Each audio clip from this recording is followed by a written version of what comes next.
নমস্কাৰ বন্ধু বান্ধৱীসকল, স্বাগতম জনাইছোঁ জব এডুকেশ্যন ইউটিউব চেনেল টুজবলৈ।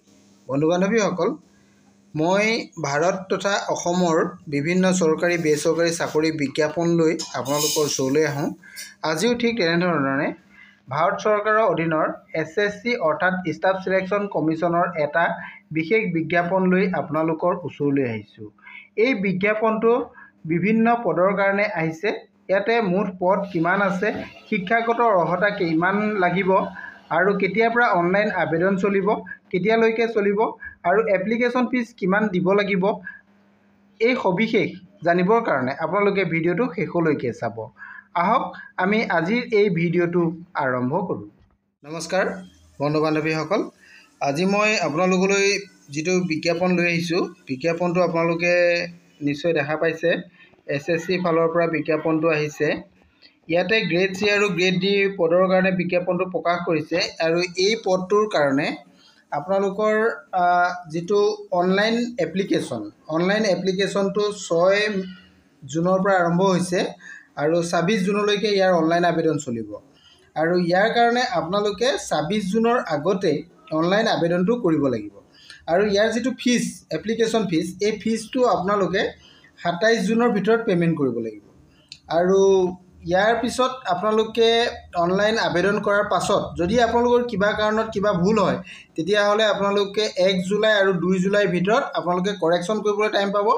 আপোনাৰ উইণ্ড' অ'পেন হ'ব, তাতে আপোনালোকে কাৰেকশ্যন কৰি ল'ব পাৰিব। আৰু আপোনালোকৰ যিটো এক্সাম হ'ব, সেইটো কম্পিউটাৰ বেছ যিটো এক্সাম হ'ব, এক্সামটো ইয়াতে 6 পৰা 11 আগষ্টৰ ভিতৰত হ'ব।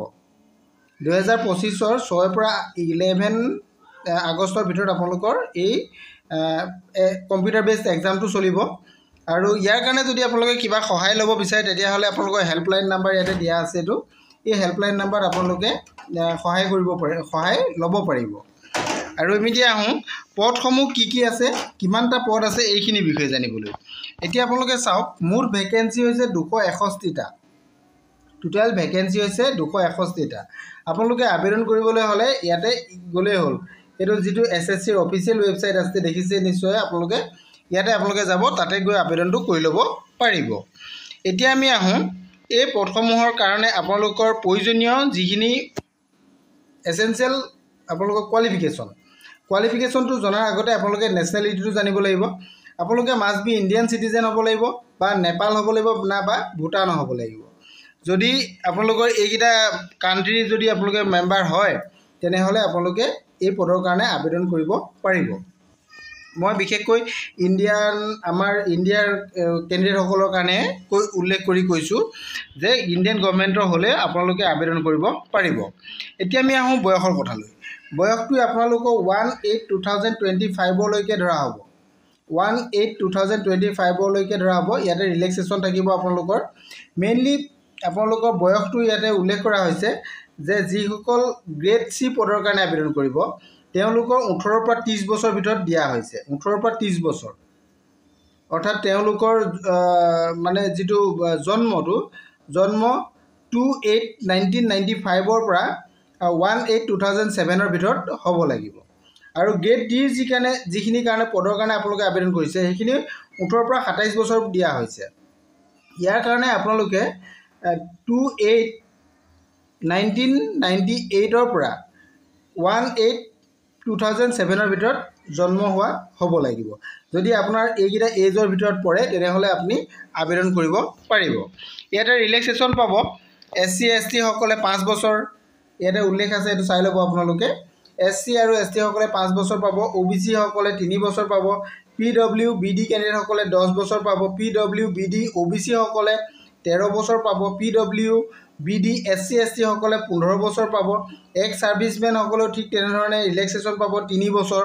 এইখিনি কথা ইয়াতে এজৰ ৰিলেক্সেশ্যনৰ কথাখিনি উল্লেখ কৰা আছে। আপোনালোকে গোটেইখিনি বিতংকৈ দিয়া আছে, আপোনালোকে চাই ল'ব পাৰিব। মই ইয়াতে আপোনালোকৰ মেইন যিখিনি ইম্পৰ্টেণ্ট এইখিনি কথাই মই আপোনালোকক জনাব বিচাৰি আছোঁ। বিজ্ঞাপনটো আপোনালোকে গোটেইটো চাব পাৰিব। ইয়াতে বিজ্ঞাপনটো বহুত দীঘলকৈ দিয়া হৈছে। টোটেল 91 পেজৰ বিজ্ঞাপন হয়। গতিকে আপোনালোকক সবিশেষ মই জনাই দিবলৈ মই সক্ষম নহয়, ইয়াৰ কাৰণে মই দুখিত। মই যিমানখিনি পাৰোঁ আপোনালোকক জনাবলৈ চেষ্টা কৰিম। মেইন এছেঞ্চিয়েল আপোনালোকৰ বস্তুকেইটাই মই আপোনালোকক দেখাম। ইয়াৰ কাৰণে মেইন ইম্পৰ্টেণ্ট আপোনালোকৰ কোৱালিফিকেশ্যন আৰু আপোনালোকৰ পদসমূহ কি কি। এই পদসমূহ যিহেতু ষ্টেন'গ্ৰাফাৰ পদ, মই এইটো আপোনালোকক জনাই দিছোঁ যে পদসমূহ ষ্টেন'গ্ৰাফাৰ পদ। ইয়াতে আপোনালোকৰ মেইন এছেঞ্চিয়েল কোৱালিফিকেশ্যনটো আপোনালোকে চাব পাৰিব। ইয়াতে কোৱালিফিকেশ্যন ইয়াতে চাওক, আপোনালোকে ক্লাছ 12 ষ্টেণ্ডাৰ্ড লাগে। ক্লাছ 12 ষ্টেণ্ডাৰ্ড আপোনালোকে কাট অফ 18/2025। আপোনালোকে যদি 18/2025 আগত 12 পাছ কৰিছে তেনেহ'লে আপোনালোকে এই পদটোৰ কাৰণে আপোনালোকে আবেদন কৰিব পাৰিব। আপোনালোকে নিশ্চয় মেইন কোৱালিফিকেশ্যনটো বুজি পালে। এই মেইন কোৱালিফিকেশ্যনটোৱে আপোনালোকৰ ইম্পৰ্টেণ্ট। এই কোৱালিফিকেশ্যনটো হ'লে আপোনালোকে এই পদকেইটাৰ কাৰণে আবেদন কৰিব পাৰিব। আবেদনটো কিমান তাৰিখৰ পৰা কিমান তাৰিখৰ কৰিব পাৰিব সেইখিনি কথা মই অলৰেডি ক'লোৱে আপোনালোকক যে 26 জুনলৈকে আপোনালোকৰ আবেদন থাকিব। আৰু আপোনালোকৰ এপ্লিকেশ্যন ফিজৰ কথাও আছে ইয়াতে। এপ্লিকেশ্যন ফিজটোৰ বিষয়ে মই বিজ্ঞাপনটোত আপোনালোকক দেখাই দিব বিচাৰিম যে এপ্লিকেশ্যন ফিজটো আপোনালোকৰ এইটো চাই লওক 100 টকা পে'মেণ্ট কৰিব লাগে। ইয়াতে আপোনালোকৰ 100 টকা পে'মেণ্ট আপোনালোকে কৰিব লাগিব। এই 100 টকাটো আপোনালোকে চাওক ওমেন কেণ্ডিডেট আৰু belongs to schedule caste, schedule tribe, এই কেণ্ডিডেটসকলৰ কাৰণে ইয়াতে ইলিজিবল ফৰ ৰিলিভেণ্ট টু ইয়াত তেওঁলোকৰ কাৰণে এই পে'মেণ্টটো বিচৰা হোৱা নাই। তেওঁলোকে এইটো পে'মেণ্ট দিব নালাগে, এইটো কথা ইয়াতে উল্লেখ কৰিছে।